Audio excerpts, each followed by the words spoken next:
So this is the camera that I actually started this YouTube channel on. It's a Canon EOS 60 Mark II. It doesn't have the best video specs, quite honestly, but it's this camera that I'm filming on right now that actually helped me start to grow my YouTube channel for a number of different reasons, really. At some point in this YouTube thing, I decided to try and start taking the YouTube thing more seriously, so I decided to buy this Sony a7S III. So I got this camera pretty much when it first came out, brand new, and that let me make some videos that were kind of a bit more popular or being searched for. I made quite a lot of videos on the exposure, S-Log3 and that kind of thing. So the question is, would I buy a Sony a7S III today, or would I choose one of the other Sony cameras that have come out since? I hope this video is going to help you decide what might be best for you. These are just my thoughts for my personal workflow. So at the time that I bought this Sony a7S III, in my mind it was pretty much the best video camera that Sony had to offer, unless you wanted to go for the FX6 or one of those actual cinema cameras. It's great in low light, does 4K 120 if that's what you want. It does 4:2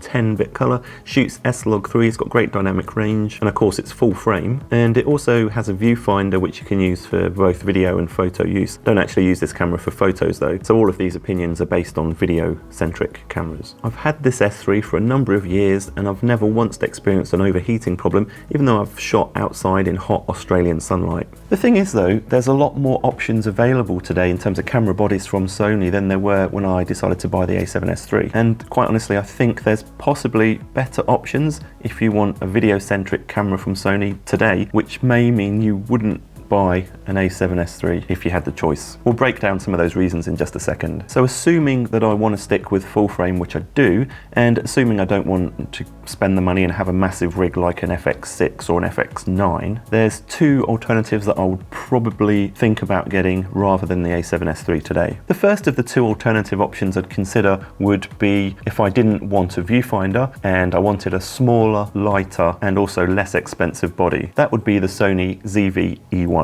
Based on the price of the ZV-E1 body on Sony's site, it's $21.99 US, compared to $34.99 US for an a7S III body. The ZV-E1 supports XAVC-HS, 4K 24p up to 100 megabits a second, just like my Sony a7S III does, but the ZV-E1 has more advanced autofocus than this camera, for example airplane, bird and animal modes. It also has even more features like auto framing and product showcase mode. When it comes to weight, the ZV-E1 only weighs 499 grams compared with 699 grams for the a7S III, so if I'm going on long hikes, then the ZV-E1 helps me shave off a little bit of weight at least. One of the big differences of the ZV-E1 is it doesn't have a viewfinder, it just has the articulating LCD screen on the back, which is fine because for a video-centric camera I've hardly ever used the viewfinder on the a7S III when I'm shooting video. The ZV-E1 only has one memory card slot rather than the two memory card slots you get on the a7S III. That means that you can't do redundant recording to two separate SD cards at the same time on the ZV-E1. And there's also apparently a different heat dissipation structure on the ZV-E1. And this point is probably my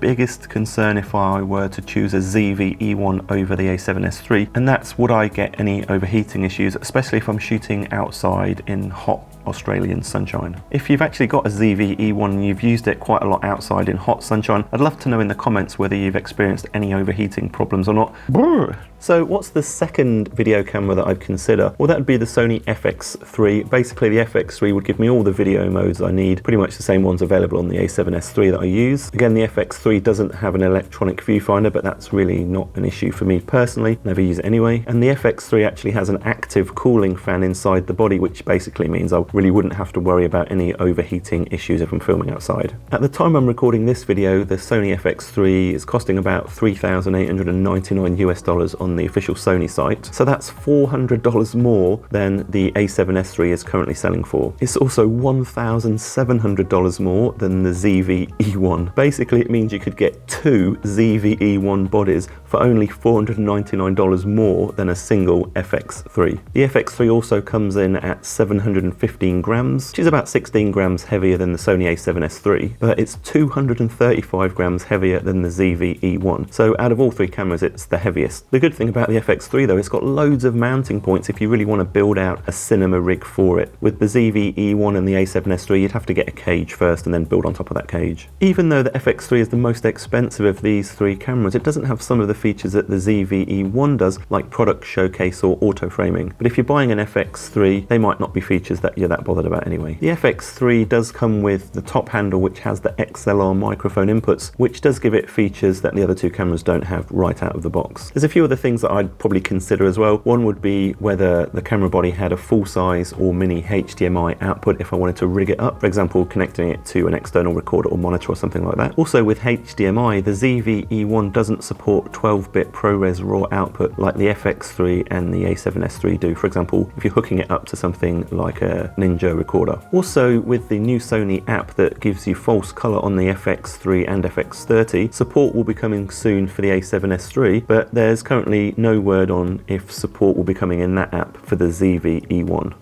Okay, so here's the big question. Would I buy a Sony A7S III today?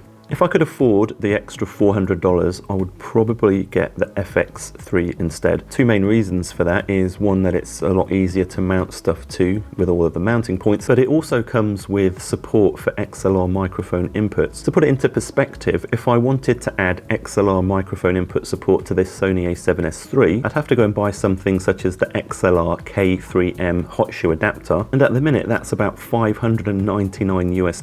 So if you need XLR microphone input, it actually works out cheaper to buy an FX3. And the FX3 also has active cooling. If I wanted a camera just for studio use and I didn't want to spend as much, I would go for the ZV-E1 however, because I think the features that you get in the ZV-E1 for the price is pretty incredible. And if I had confidence I could use it outside in hot weather, then I'd be super tempted to go for that instead of the FX3. If I was going to buy a second video-centric camera for the studio here, I think I'd go for the ZV-E1 over the FX3, and that's because it would be used entirely inside the studio, and it would work out a lot cheaper than buying an FX3. If the ZV-E1 has S-Log3 just like the A7S III, which I'm shooting on now, it means my workflow would be pretty simple when it comes to color grading both cameras. So I'm really interested in hearing your thoughts and your comments about these three cameras. Which one would you go for and why? Because the value proposition of the ZV-E1 is pretty incredible. I'm Jason Roberts. This channel's all about making better looking, better sounding and better edited video. If that's something that's interesting to you, please subscribe. I'd really appreciate it, and hopefully I'll see you in the next one.